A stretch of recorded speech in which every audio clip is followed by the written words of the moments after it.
Salut à tous et bienvenue sur Bikers HQ. Aujourd'hui on se retrouve ici à Lisbonne où on a été invité par Triumph Suisse pour tester cette moto et ça c'est la Speedtwin 1200. On vous laisse regarder notre essai et on se retrouve ici juste après pour le débrief.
En lançant sa Speedtwin en 2018, Triumph avait pour ambition de définir la référence dans la catégorie des roadsters modernes classiques.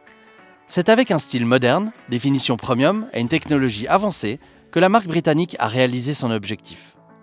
Véritable succès depuis sa sortie, il semblait normal que Triumph apporte des évolutions sur sa Speedtwin en passant par les performances, la maniabilité, la technologie et le style. Commençons notre tour des nouveautés par les changements apportés au style. Dans l'ensemble, elle garde la même identité que la première version, mais s'équipe de toutes nouvelles jantes à 12 bâtons et d'un échappement au look plus sportif. Selon vos goûts, vous pourrez choisir parmi les 3 coloris disponibles, rouge, anthracite mat et noir. La nouvelle génération de cette Speedtwin est livrée avec un système Ride-by-Wire, offrant un contrôle des gaz plus précis et permettant de sélectionner 3 modes moteur, pluie, route ou sport. Elle s'équipe également de feux de jour à LED. Mais le plus gros changement pour ce millésime 2021 se situe au niveau de la partie cycle. Une toute nouvelle fourche inversée Marzocchi de 43 mm apporte une meilleure confiance dans le train avant et améliore la confiance de conduite. Au niveau du freinage, Triumph équipe sa Speed d'étrier Brembo M50 4 pistons alliés à des disques de 320 mm. Ces nouveaux freins offrent un meilleur mordant initial et un meilleur feeling. Côté pneumatique, Triumph crée la surprise en choisissant de livrer son roadster classique avec des pneus typés Hypersport, les Metzeler Restec RR. Le Twin de 1200 cm3 reçoit également une mise à jour et s'adapte aux normes Euro 5 tout en gagnant 3 chevaux. La courbe de couple est maintenant plus pleine et offre de meilleures performances à mi-régime.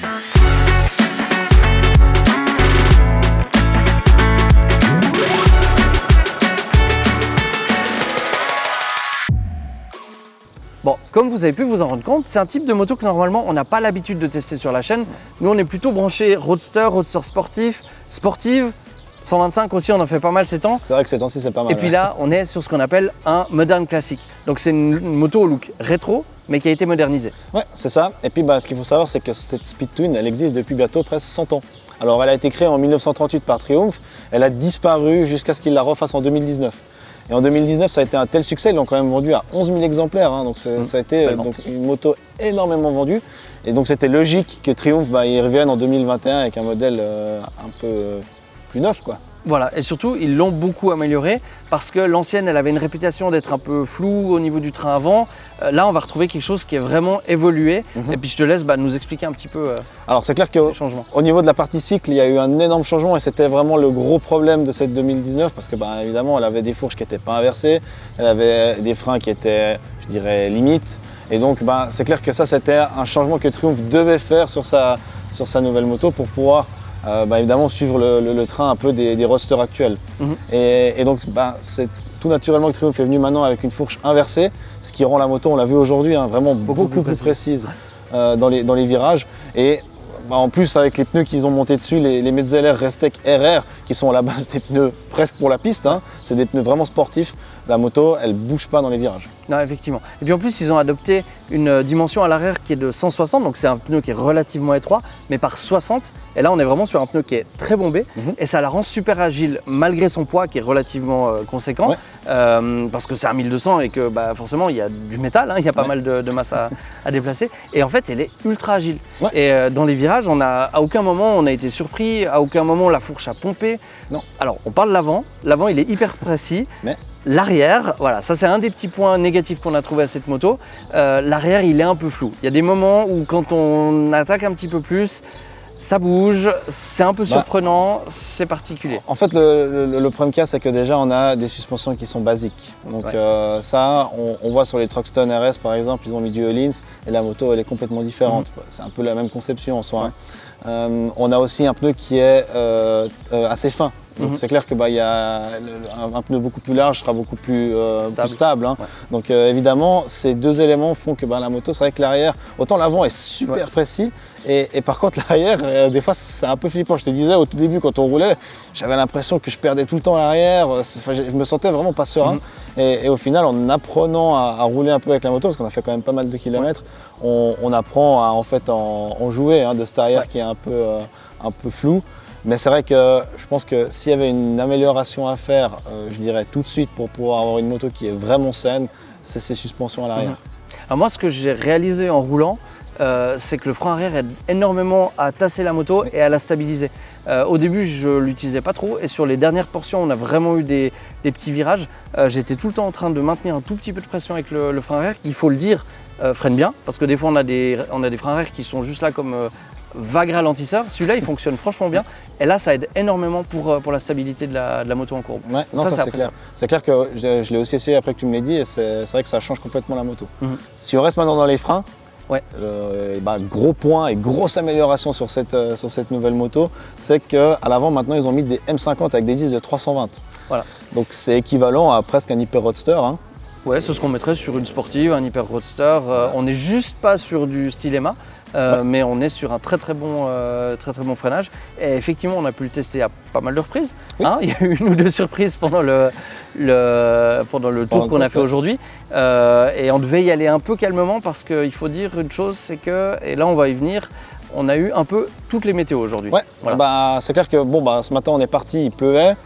En milieu de journée, on a eu un temps un peu séchant, humide, c'était un peu bizarre, on se serait cru sous les tropiques. On avait nos combis qui étaient humides, on collait, c'était pas super agréable. Et après, ce soir, comme vous voyez maintenant, on a le grand beau, short, t-shirt. On est rentré en crevette chaud. Voilà, c'est ça. On a tout fait. On a tout fait. Il a manqué juste de la neige. Non. Heureusement, parce que je suis pas sûr qu'il soit fait pour. Non, c'est clair. Donc ça veut dire qu'on a pu un peu tester sur toutes les conditions. Et du coup, heureusement que cette moto a plusieurs modes moteurs. Hein. Exact, parce qu'on est dans une moto classique, mais ils n'ont pas oublié la partie électronique, donc il y a un traction control de toute façon. L'ABS avant-arrière, ça on n'en parle de toute façon pas, ça c'est logique. Et puis bien sûr, il y a les modes moteurs, Rain, Road et puis Sport. Voilà, donc et il y a des assez grosses différences. Alors moi je suis parti ce matin, toi je crois que tu es parti en sport, moi je suis parti en rain. Toi tu t'es fait peut-être un peu peur au début avec des petites glissades. Premier virage, première sortie, j'ai mis un peu de gaz à l'arrière qui chasse. Ok, on le voit d'ici le premier virage, donc ça n'a pas fait long. Surtout qu'ils aiment bien pavé, comme ici, partout. Et ça quand c'est mouillé c'est une horreur, c'est une patinoire. Et en mode rain franchement ça va. Faut pas oublier qu'on est sur un 1200, donc il y a du couple. Et cette moto elle fait que 100 chevaux. Mais en fait on la roule tout le temps au couple. Il est incroyable le couple. Le couple est vraiment génial et c'est super agréable. C'est une moto qui est douce, le moteur à aucun moment il va taper, c'est super agréable à conduire. Autant en balade et puis autant quand on veut ouvrir un petit peu, et il faut le dire, c'est que sur les press rides généralement le rythme ça ouvre. Il est sympa, voilà, effectivement.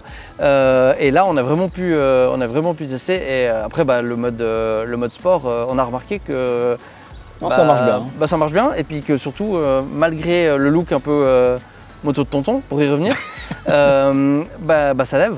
Ouais. Ça fait des wheelings. C'est vrai que j'ai essayé un peu toute la journée de faire des wheelings. Alors il a fallu une matinée pour comprendre, déjà il pleuvait donc voilà, il m'a fallu une matinée pour comprendre qu'il fallait que je désactive le traction control, trouver comment désactiver le traction control. Une fois que le traction control était désactivé, c'est vrai que l'avant, alors c'est clair, on a un moteur qui est quand même assez conséquent, qui est bien sur l'avant, donc ça lève bien, ça lève haut. Mais il faut, une fois qu'on coupe les gaz, par contre, elle nous fait tout de suite savoir parce que c'est l'enclume. Pouah, ça descend. Mais franchement, je me suis éclaté à tester des wheelings. Normalement, on a une petite vidéo. et franchement, ça c'était chouette. Mais j'aimerais bien qu'on revienne à ce moteur parce qu'il a une architecture qui est assez unique. Hein. Effectivement. Alors, la particularité surtout, c'est que là, on a un twin parallèle. C'est quelque chose qu'on retrouve maintenant beaucoup. Mais ce qu'il faut savoir, c'est qu'en 1938, c'est Triumph qui a été le premier à proposer une architecture comme ça. Tous les autres font du V-twin, généralement, ou du L, ou enfin voilà, il y a pas mal de lettres. Hein. Voilà. Mais là, on a les deux cylindres qui travaillent en parallèle. Et c'est quelque chose qu'on va retrouver maintenant sur énormément de petits, voire moyens roadsters, parce que ça a des avantages économiques. On n'a qu'une seule culasse à fabriquer. Et puis, c'est surtout un petit peu plus compact qu'un moteur en V. Et c'est vrai que là en plus c'est assez sympa, c'est que quand on regarde la moto sur le côté, on peut passer le bras derrière. C'est un truc un peu particulier. Alors, je sais pas si c'est pour la transporter, c'est plus pratique. Mais c'est vrai qu'on avait la présentation hier et moi j'étais en train de regarder ce trou en me disant on va pouvoir passer. Des fois on fait des plans avec la caméra. Là ça pourrait le faire. Là on pourrait le faire, voilà. Mais c'est vrai que ce moteur il a l'avantage d'être compact et puis d'avoir un caractère qui est proche de celui d'un V-twin parce qu'il y a ce calage à 270, donc comme sur un V-twin. Et puis du coup on a quelque chose qui est, en tout cas pour le coup là avec un 1200, qui est doux, qui est hyper coupleux, qui est tout le temps présent et puis vraiment sympa. Malgré les que 100 chevaux du moteur, on a quelque chose qui est tout le temps agréable à conduire. Ouais, franchement, comme on l'a dit avant, dans toutes les situations, ce moteur il est génial à être utilisé. Autant que ce soit en balade ou bien à rouler sur le couple, autant quand on a envie d'attaquer un peu, les 100 poneys sont là et puis ils répondent vraiment présents. Hein. Bon, puis du coup, Mika, cette moto de tonton, elle est comment esthétiquement? Franchement, elle est hyper sympa. On retrouve un look très classique avec la face avant, mais ils ont passé ce phare en full LED et on a une petite signature lumineuse avec l'espèce de U en bas qui est vraiment chouette. C'est assez reconnaissable hein, quand on est devant et puis qu'on regarde dans le rétro. C'est la nouvelle mode. Hein. Effectivement, ouais. Il faut les identifier, donc c'est clair qu'ils ont fait quelque chose de joli travail sur celle-là. On va retrouver un garde-boue avec une belle finition alu brossé, du métal ici, enfin les finitions c'est du Triumph comme d'habitude, top. La petite touche classique aussi, c'est le compteur à aiguille. Ça, on reste quand même là-dessus. Par contre, avec toutes les informations qui sont affichées et qu'on retrouve depuis le Komodo pour traction control, bien sûr pour les réglages de trip, etc. Et puis pour les modes moteur. Oui. Et puis après, si on passe un petit peu plus sur l'arrière, il y a alors ici une couleur qui est assez classique. Ce Bordeaux, moi, c'est pas la préférée. Je pense que. Non, mais ça fait un peu moto rétro, quoi. Et ça fait rétro, effectivement. Après, ils ont deux autres couleurs, hein, qui est un gris et puis un noir, qui font un peu plus bad boy, j'ai envie de dire. Et là, c'est clair que c'est un peu plus notre cam. C'est un peu plus nous, ouais. donc ça, c'est clair, mais il en faut pour tous les goûts. Et c'est vrai que moi, je trouve que ce rouge, il est bien parce qu'il rappelle un peu l'essence même de la moto. Ouais, et puis il ira certainement très bien à beaucoup d'utilisateurs qui cherchent ce type de côté un peu classique.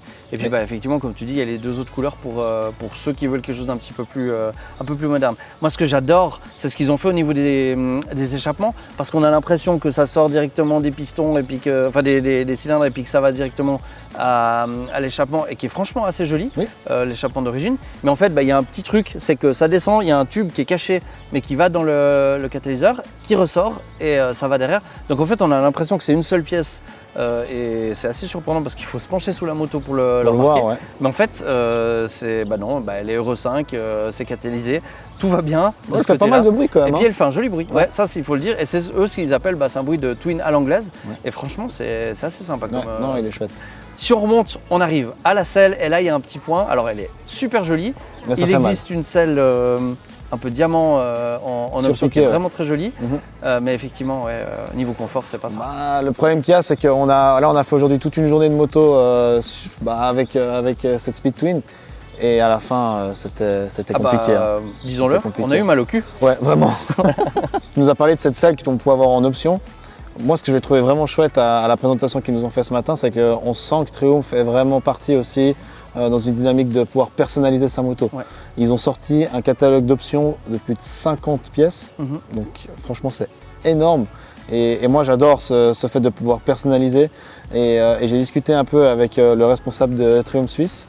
Ils veulent organiser un concours de customisation, donc on sent un peu qu'ils sont un peu dans le mood de la customisation. Et franchement, cette moto, c'est une super base pour faire de la custom. C'est clair, ouais. Parce que là, de base, on va la retrouver avec des clignots assez modernes, des choses comme ça. Ils arrivent avec un catalogue où on va retrouver des choses beaucoup plus classiques, beaucoup plus à l'ancienne. Ouais. Et c'est chouette de pouvoir, comme tu dis, modifier cette moto. Ce qu'ils disaient aussi, l'accessoire numéro 1 qu'ils vendent, c'est les petits rétros en embout de guidon en rond. Et c'est vrai que ça lui donne tout de suite une petite touche un peu plus rétro encore que ce qu'elle a. Même si, franchement, on en a déjà parlé dans pas mal d'épisodes, ça doit faire partie des rétroviseurs les plus sympas qui existent d'origine sur les motos. Sur les motos, c'est vrai que voilà, comme d'habitude, finition top, et puis tu reçois une Triumph, t'as pas grand chose à changer. Tu peux, mais t'es pas forcément obligé. Mais t'es pas obligé de le faire, en tout cas pas dans un premier temps, parce que la moto elle arrive avec un look qui est chouette et puis il n'y a pas des pièces qui dépassent dans tous les sens. Bon, pour conclure, je pense que déjà esthétiquement c'est une grosse réussite, surtout du fait qu'ils ont réussi à garder ce look bien rétro mais en amenant de la modernité, typiquement avec ce phare LED. Ouais. Et ça franchement c'est vraiment chouette. C'est ça, niveau partie cycle pareil, grosse amélioration, la moto elle est saine, elle est vraiment plaisante à conduire et je pensais pas dire ça en venant essayer une moto comme ça, j'ai franchement aimé. Ouais, en fait c'est ça qui est chouette avec ces essais, avec ces press rides et du coup c'est grâce à vous aussi et grâce à Triumph Suisse, en l'occurrence aujourd'hui. Ça permet de sortir de notre zone de confort et c'est vrai que c'est pas forcément un modèle qu'on aurait été essayé dans un magasin. Mais là, en venant ici, en testant cette moto, on se rend compte qu'en fait, qu'il y a énormément de motos sur le marché qui sont géniales à rouler. Ouais, effectivement. Bon, nous maintenant, il va falloir qu'on se grouille un petit peu parce qu'on a apéro, dîner, ensuite dodo. Il va falloir, parce que ça va être très court et à 4h du mat, on est debout et puis on repart pour la Suisse. Ouais, voilà. Malheureusement, c'est comme ça. En tout cas, nous, on se retrouve tout bientôt pour une prochaine vidéo. Encore merci à Triumph Suisse et à bientôt. Ciao. Ah, on est fait bomber. Oh putain, les bâtards! Putain, les en mecs, plus, vous étiez derrière, vous cassez les couilles, on peut tout recommencer. Et non, on a fait le tour. Ah putain! Là... Merci le Triumph Suisse, on a fait le tour. Mais le problème, c'est qu'on est. Non, on peut plus, il y a des gens, ça fait une heure, il y a des gens qui passent. Il y a des mecs qui passent en vélo, ils font le tour et ils repartent. Ouais, non. Ou ça, les gens. Le mec, je lui dis, je m'excuse, vous devez traverser. Je lui dis, on attend. Oui, vous attendrez. On n'en peut plus là, ça fait 2 heures qu'on fait ça. On fait quoi, on la garde ou? Regardez là. Ouais, écoute, gardons-la. Voilà. Au pire, on la fera en voix off. Ou on mettra, attention, hashtag connard qui arrive derrière. C'est nous. Ouais, on fera ça, nique sa race. Ouais. Ah, putain, au pire, tu sais quoi, on sort pas la vidéo. Ouais, au pire, on sort pas la vidéo. Si c'est à cause d'eux.